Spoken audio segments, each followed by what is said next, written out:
Hey there, beautiful teachers, and welcome to our second birthday live of our 7-day birthday celebration for VMT, Vibrant Music Teaching's 7th birthday, and Vivid Practice's 1st birthday.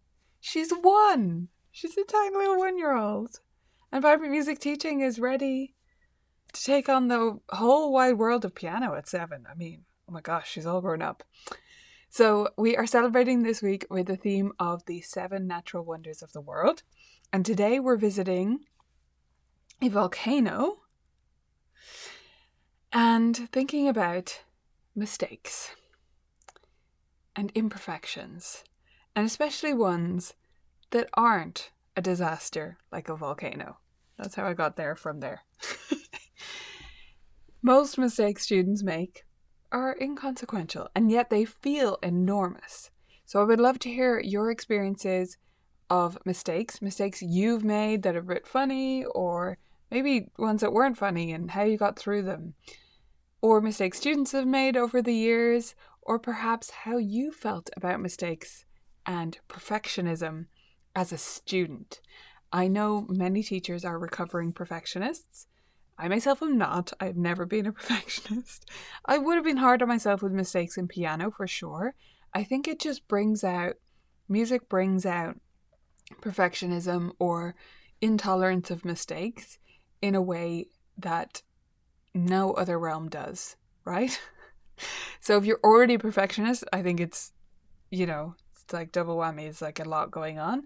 But even if you're not in other areas, like, I didn't put enormous pressure on myself in general. I wouldn't say that's something I do. But in piano lessons, I did. It felt a lot all the time. It was like this constant pressure. I do think part of that is it can be made worse by pure classical, traditional lessons, whatever you want to call them, pure reading lessons. Because what's on the page is everything. And it's very black and white, and you are wrong if you're not playing what's on the page, right? And so, yeah, there's a lot of room for feelings there, I think. Beth said I got two Sophies and a new student, Sophia. I call them all Sophie, and then realize, eek. Oh my gosh, that reminds me of one of my biggest mistakes. I have a student. I'm not going to say their name because I never say my students' names on here. Can I think of okay, it's the equivalent of... No. I can't think of a good other example that's not this student's name. But basically I mispronounced their name for like 2 years. Because I was sure, even though I was pronouncing it not the way it was spelled, like it was pronounced the way it was spelled and I should have just read it and it would have been fine. But when they first joined the studio, I thought their mother pronounced it this way, the way that was counterintuitive based on the way that it was spelt. So I stuck to that and I was very careful with pronouncing it that way for about 2 years. And then at a concert, their mum clearly, they were a very shy student. And they had obviously filled their mum in on this. They seemed to be very close, mum and child. And the mum came up to me after the concert and just through chatting, very tactful woman, just through chatting, said their child's name way more than you usually would, over and over and over. And then the next lesson, I just messed up and I was like, I've been mispronouncing your name, haven't I? And they were like, yeah. And I was like, it said like this, that's what your mum said. And I said, yeah. And I told them, this is what I heard from your mum at the first meeting, and this is why I've done this. I'm so sorry. It's fixed forever forward. It was so funny to me. They were mortified. I tried to make it as unembarrassing as possible. It was entirely my fault. They shouldn't have been embarrassed, right? One online student has their computer on top of the piano, so I can't really see their hands and the sound quality is poor. I keep thinking she is playing 2 notes at the same time when she is in fact playing one, then the other. I feel awful when I get it wrong. Well, I think they need to fix their online setup. So I don't think that's entirely on you. But when we were temporarily online for COVID with students who weren't otherwise online, my ears improved a lot, I have to say. My ear training got so good. Recovering perfectionist, Serena. Definitely think music tuition brought it out and spent a lot of time being happy I could do rather than what I couldn't do. I think what you mean is, I'm probably not reading that correctly. Being unhappy about what I couldn't do rather than being happy about what I could do. I felt that way anyway, if that's what you mean. As a student, it's really tough. We're constantly moving forward, right? So how can we work to fix that? When I think about imperfections, I often think about this famous by this stage story, so I'm sure many of you will have heard it before, about a performance that Keith Jarrett gave. I think it was in the 70s, but it's often told as an example of embracing imperfections in a way. So he showed up to give a concert in Germany. I think it was in Berlin. I'm not going to be very factually accurate in this story, as you can tell. But he showed up to give this concert. And when he showed up, the piano was just terrible. Like, it was out of tune. It couldn't really be tuned. It was just muddy everywhere. Not physically muddy, but it was just like the sound was awful. The pedal didn't really work. Can't remember whether it was all the pedals or some of the pedals. Anyway, it was terrible. But the concert organizer was a young woman, like 20-ish years old. And he said to her, "This is unplayable. You have to get me a better piano." And she was really upset and kind of broke down and said, "We can't. It's impossible. Can you please play this one?" And he just felt bad for her, so he decided to do the concert anyway. And it's one of the most famous recordings ever now. You can look it up if you haven't heard it before, but I'm sure many of you know that story. I always go back to that as this example of just improvisation, mastery of so much theory obviously behind it, but then being able to improvise based on a set of circumstances which should make you terrible, but actually all these guardrails forced him to be so creative that it's many people's favorite performance ever. Anyway, so that's Keith Jarrett. I think it's a good example to share with students who are a little bit older. I don't think younger students really get what I'm talking about when I share that story.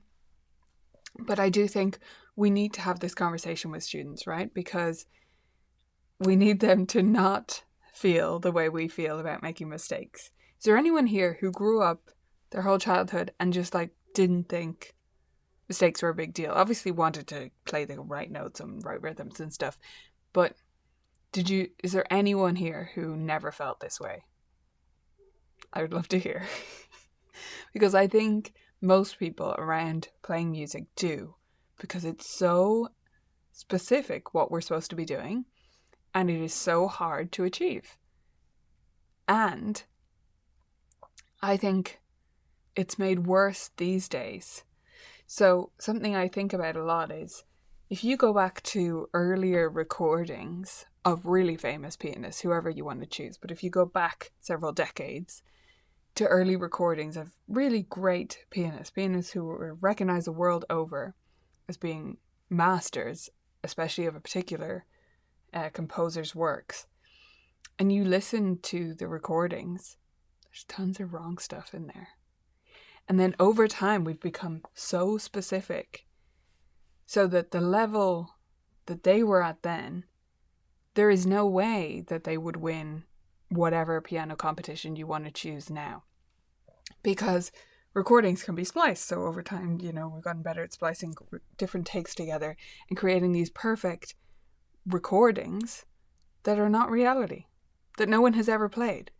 But then, because that's what we're listening to as students, and that's what the top piano students, the really competitive ones, are basing themselves against, they expect themselves to perform at that level.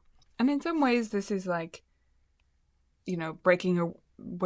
Usain Bolt broke the world record and nobody thought it could be done, eventually people will go even under that because now we know it's possible, right? So it's kind of like that, in that these piano students think that that's possible, and therefore it is, because they require that perfectionism of themselves. But at what cost, right? Do we want our live performances to be exact replicas of the score? I know there's still interpretation in there, I'm not disregarding that, but is that what we want? Is that what we want to strive for? A live performance that replicates something that was actually a splice of several different recordings? In my view, no. In my view, AI and all of that is going to take over that job, the perfectionist job. So actually, there's no point striving for that. We need to have a creative spark to it, right? Anyway, just my thoughts. But I think at a more basic level, taking it back down, I want my students to understand, number one, that they should never apologize to me for making a mistake. I tried to teach them the difference, and the Unicorn Horncraft game is really about this. The difference between a mistake that you should apologize for, like stepping on someone's toe or spilling milk all over them. You've caused some issue to happen to another person. Yes, it was a mistake, you didn't mean to do it, but still, it's some kind of issue for them and you feel bad. Fine, apologize. But playing a wrong note in that category doesn't make any sense to me. They haven't harmed me by playing the wrong note. And when they get in this habit of apologizing, I think it teaches them that lesson that they have. The playing a wrong note or a wrong rhythm, although students in general, it's pitch, right? That's what they feel bad for getting wrong. It doesn't offend my ears. It's not a pain to me. It's something I'll help them fix if we want to play the right notes. But we also need some creative license as well, not necessarily always with pitches, but sometimes with pitches. If we're able to play all the right pitches, then maybe we can have a discussion of, hey, how could we change this? What would it sound like if we did a flat there, So, do you have students who apologize when they play? Because I certainly do. And it's one of my least favorite things, the sorry. I don't have many who do it that much anymore. I used to have a lot, so I feel like I've made progress with teaching them this skill of not wincing at your own mistakes or apologizing or, reacting in that way. But it definitely still happens.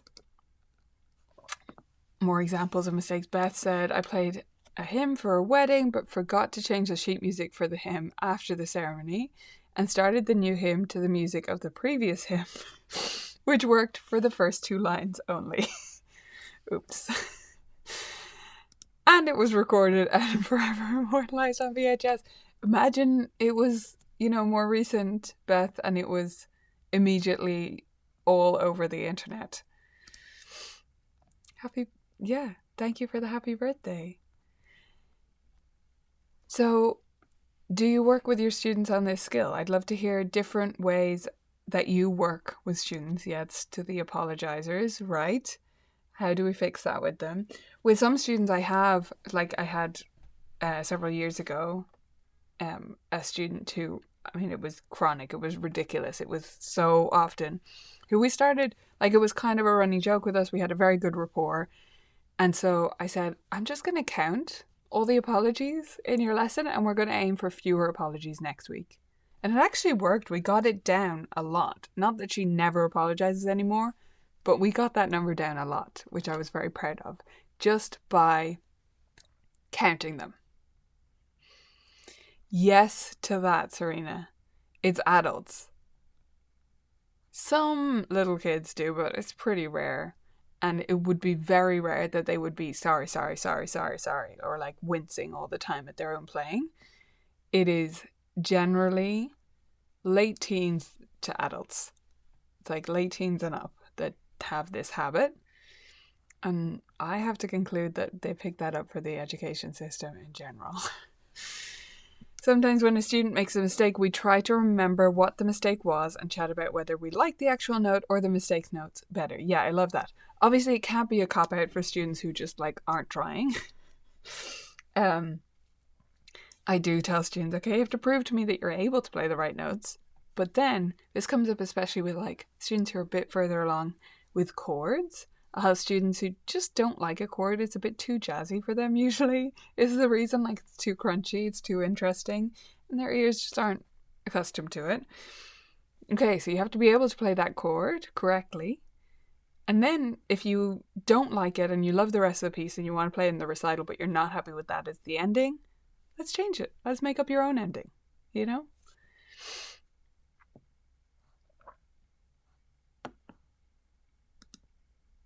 Yeah, I hope you try it. I mean, you have to have that rapport with the student. I think to be able to do this, you don't want it to be like hypercritical. But if you can have a laugh with them about it and that will go over well, I think it worked really well. Yeah, right? Oh my gosh. I mean, I didn't quite, but almost. I was almost grown. I started reading Fierce Self-Compassion, which I think will help change my mindset, and hopefully I can pass that on to my students too. Oh, great recommendation. Thank you for that. I haven't read that one. So, how can we actually celebrate the imperfections? If we have a wrong note in a piece, a wrong chord that they didn't intend to play in an improv, can we say, oh, that sounded kind of cool. What happened there? Could we try that again? And pick up on it and then decide, yeah, we like it or no, we don't like it. But it's a discussion and it's not wrong. It's just different from what we intended to do. We can also look at performances and look for the imperfections in those. So looking at great pianists on YouTube and looking for their imperfections. Or if we wanted to teach a greater lesson, like what I was talking about before with the splicing, we could start looking at those performances and saying, when are they cutting the angle? And it's not always the case that that was because of an edit or a splicing together of different things, but it could have been. Especially when you see a cut at a point where, yeah, you can sometimes tell, right? And that's not me judging them for doing that edit. It's too tempting to not. Like, if you're recording something, you want to put your best foot forward. So we do end up lying about what our performance of a complete piece looks like. So it depends on the context of the recording, but sometimes we can have that discussion around that too. And definitely we can notice little mistakes or things maybe they intended to do a different way and it didn't quite work in the moment. Talking about weddings, I played the prelude and enjoyed patiently for the bridal party to process and got down to go to my seat. Oops, I panicked when I suddenly remembered the bride isn't here. I was at my friend's wedding over the weekend and they started the music and then the doors opened slightly and then closed and then they had to stop the music and restart the whole thing. I mean, everyone just laughed, it was fine. But it was because my friend, who was the groom, the officiant, was at the top at the altar and like waved him or something like that, and he went double thumbs up. What he meant was, yeah, hi. I don't know. In the moment he was nervous and that was his reaction, and she thought that meant go. So it was very funny. I was singing at a church once, middle schoolers. The start of 2 stanzas were my feet, my heart. Well, I combined them. Sang my heart. Needless to say, we did not finish the song. Oh my gosh, that's hilarious. What a mistake to make, right? Oh dear. Well, at least you got back to the piano. And it's a funny story. Weddings aren't supposed to go correctly. I mean, if it all goes perfectly, something's gone wrong there, I think. I think with this perfectionism stuff, we need to work hard at it ourselves because we have to be a role model. So something I've worked at a lot versus my beginning years of teaching is when I make a mistake. So when I'm playing for a student demonstrating a piece and something doesn't go quite right, or when I'm playing a teacher duet with them or something like that, if I make a mistake, I will acknowledge it. Like, oh, whoops, that wasn't what I meant to do. And just restart the piece. If I'm demonstrating, restart the bit or whatever. So I'm not saying, oh, sorry, oh no, right? And I'm also not pretending it didn't happen. In a duet, I pretend it didn't happen and get to the end and say, especially if I'm with a student who I know struggles with the apologies and the perfectionistness, I get to the end and say, and they normally straight away say, oh, I played a wrong note here or there. And I say, I played like 10 wrong notes. Did you notice? They're like, no. I'm like, that's because I kept going. I didn't bat an eyelid, so you thought they were the right notes, but they weren't. I did a terrible job. I'm going to fix it later. So, yeah. I do think we can be the role models here and try to improve this. And the next generation, maybe, despite social media, will be less perfectionistic about the exact notes they're playing or the exact everything being perfect. Keep the mistake stories coming. They're so fun. I am going to draw our prize winner and then we're going to open the gift, okay? So I'm going to draw my prize winner first and I'm going to do that from the chat. So I'm just going to scroll up and down and then I'll stop randomly and whoever's comment I pull up, that's who will be the winner. You ready? Every time I mean to get like countdown music and I never do it, but here we go. 2, 3, 4, 5. Susie! Are you here, Susie? If you are still here, give me a shout in the comments.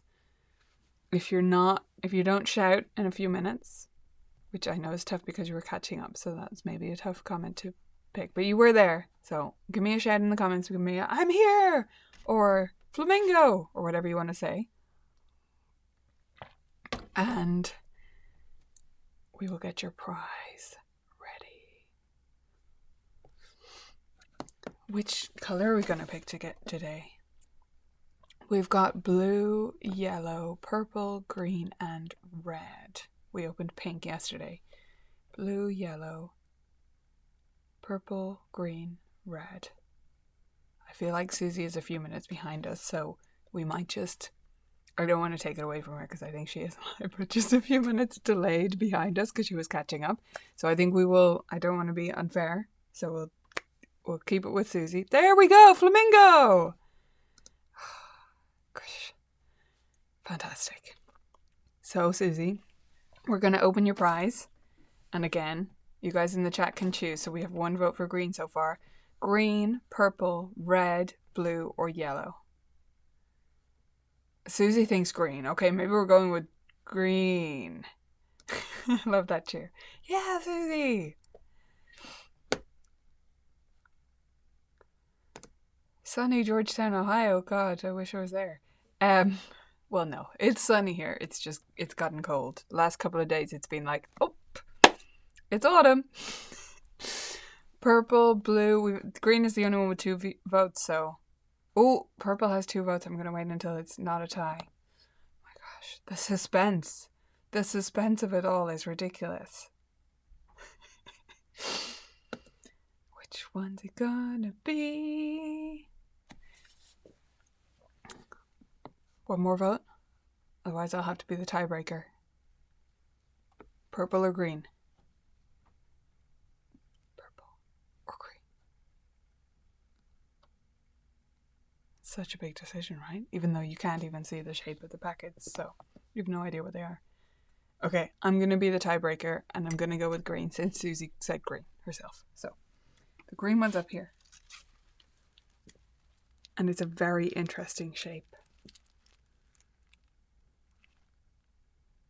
Do you like my wrapping style? I didn't know what to do with this one. Anyway, green one's inside. What do we think is inside the green? Sorry. I know my rustling is ridiculous. I just find it funny sometimes. I think I need a scissors for this one.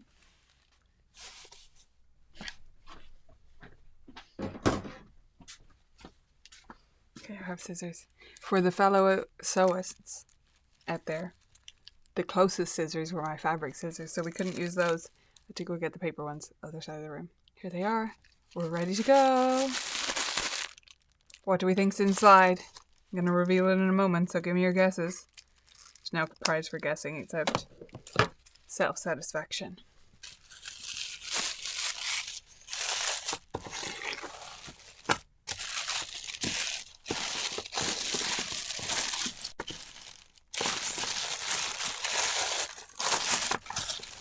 Music stamp. Good guess. It's not that. Oh my gosh, so much unwrapping to do. Can you guess based on the sound? Anyone guess? Oh, I nearly lost one. That's a clue as well. There's more than one. Yeah, you got it. Music dice. So some of you may have seen these before. We have different dice here. We have our interval dice, which is my favorite thing in the whole world. Almost. And we have finger numbers. And I'll just mention it because other teachers mention it. To me, this is a non-issue, but I know it bothers some teachers, so I'm just going to put it out there. If your students make a big deal about the third finger, which to me, I would just glare them down and they would stop. But if they make a big deal and that will stop you using the dice. Here's the thing about the third finger. If you look carefully, it is facing this way. So I just say, what does this mean? Nothing. Okay, the end. Just in case that bothers anyone. But yeah, we have 3 finger number dice and 3 interval dice, which is fun to have more than one of these because you can combine them in different ways. You could use 2 finger number dice and they need to then play their scale with the second finger of the right hand and the 5th finger of the left hand or whatever they land on. Super fun, different things you can use for that. You can also just use them in place of dice in any game. So that's what I do all the time. I don't usually use regular dice because we can always do some extra music practice by using one of those. So congratulations, Susie. Your prize will be on its way to you. I'm not sure if we have your address or not, so do email me, support@vibrantmusicteaching.com with your address so we can make sure we've got the right one on file to send it to, okay? Congratulations, and let's have a cue.